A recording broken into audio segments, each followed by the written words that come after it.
So in this video, we're going to be finding the present value of zero bonds, also known as bullet bonds, discount bonds, pure discount, deep discount, OIDs. There's a lot of different names, but we'll just call them zeros. Why do we call them zeros? Well, they pay zero coupons. Coupon bonds, obviously a coupon, which is interest payments throughout. The zero bonds pay zero interest during the life of the loan, and they only pay interest upon maturity. So it's not that the bond doesn't pay interest, it just pays all of its interest in principal is returned upon maturity.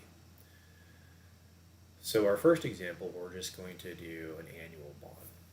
And so ACE is issuing zero bonds with a face value of 1,000. So 1,000 is what ACE is going to pay to the investor upon maturity. ACE is promising to pay 8% annually, and the bond will mature in 9 years.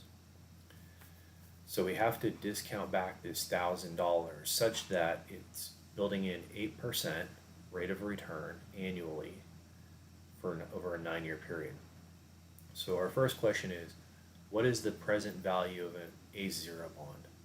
So to solve this, we're going to use the present value function. If you go to your formula sheet, you'll see this formula right here.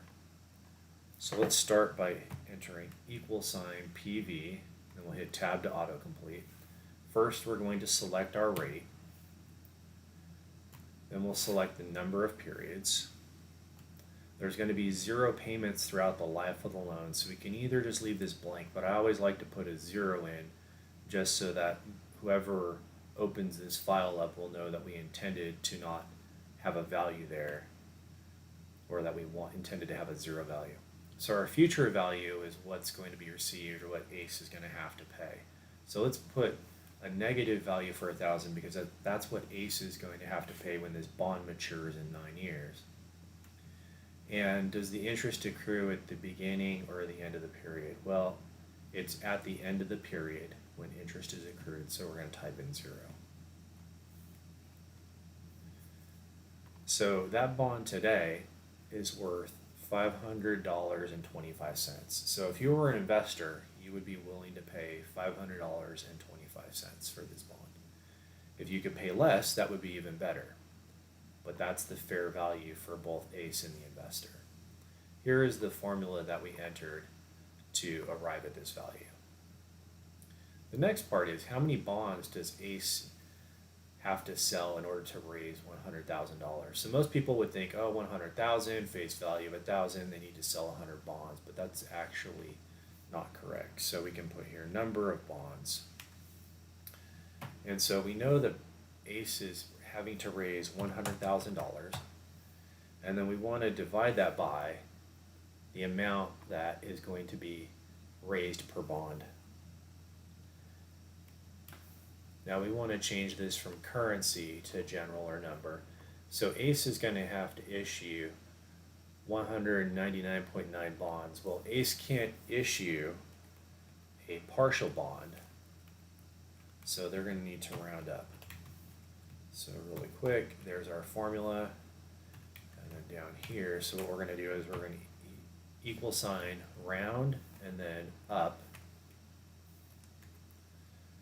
We're going to take this value, we're going to have 0 digits to the right of the decimal point, and so we can see ACE will need to sell 200 bonds at a price of $525 in order to raise 100,000, and we can double check that by simply taking 200 times our 525, and we can see that ACE will raise a total of $100,049.79. Now you may ask, why doesn't this add up? Well, this is actually fraction. If we add another decimal point, you can see it's not quite a quarter, and so thus we've rounded down by 1/10 of a cent here.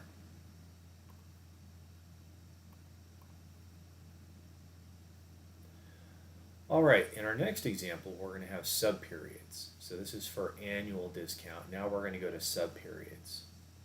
So ACE is issuing 0 bonds with a face value of 10,000 that promise to pay 10% interest that's compounding semi-annually for 8 years. So as before, we're going to first find out what is the present value of an ACE zero bond. So to get the present value, again, we're going to hit equal sign, PV. We're going to select our rate. Now, Excel is not intelligent. Excel doesn't know that we want to have subperiods, and there's nowhere in here that we can indicate subperiods. So what we're going to do is we're going to divide this by 2. So notice in the formula here we have R divided by N. Well, R is the discount rate of 10, and N is the number of subperiods 2.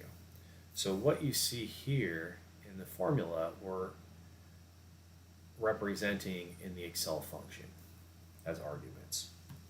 Next part is the number of periods. Number of periods is represented here as T times N. So we're going to hit T and then multiply times N. Again, Excel is not intelligent, so we have to manually enter those arguments in. Next is payments. There's no payments throughout the life of this bond. It only pays upon maturity. And our future value is what ACE is going to have to pay out when the bond matures. So we're going to hit negative and then 10,000. And the bond pays out at the end of the period and accrues at the end of interest at the end of the period. So we're going to hit 0 for end of period. So ACE's bonds that have a face value of 10,000, and that 10,000 is what will be paid out by ACE in 8 years, will sell today for $4,581.10. Actually 12 cents. So the next part to this is what is the number of bonds ACE must sell to raise 2.5 million? Again, somebody who just thought, oh, 10,000 per bond, 2.5 million, they're gonna be like, oh, okay, this just has to be a multiple of 25 scaling, or 250. So we're gonna say is equal to 2.5 million divided by the amount that ACE receives per bond. We're going to change that from currency to number, and we'll drag down our verification formulas from up top. So we can sell that, or we can see from this, ACE will have to sell 545.72 bonds. Obviously you cannot sell 0.72 bonds, so you'll need to round up. We're going to type in equal sign round, go down to round up, hit tab to autocomplete.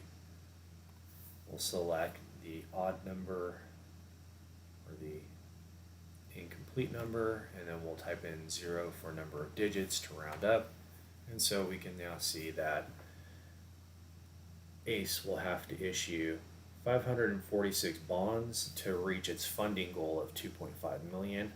We can verify that by taking 10,000,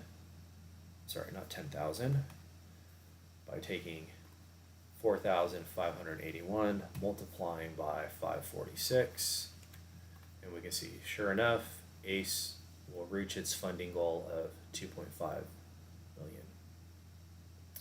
Alright, so that should give you an idea of how zero bonds work. Remember, zero bonds do not pay interest during the loan.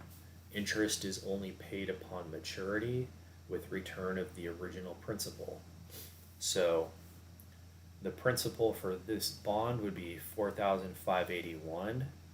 The interest then on this bond would be 10,000 minus 4,581.12. So this is interest received during the life of the loan. The principal is equal to the present value amount, and then the maturity value is equal to the sum of those, or $10,000. The reason these are also known as bullet bonds is the interest in the principal is all received at once.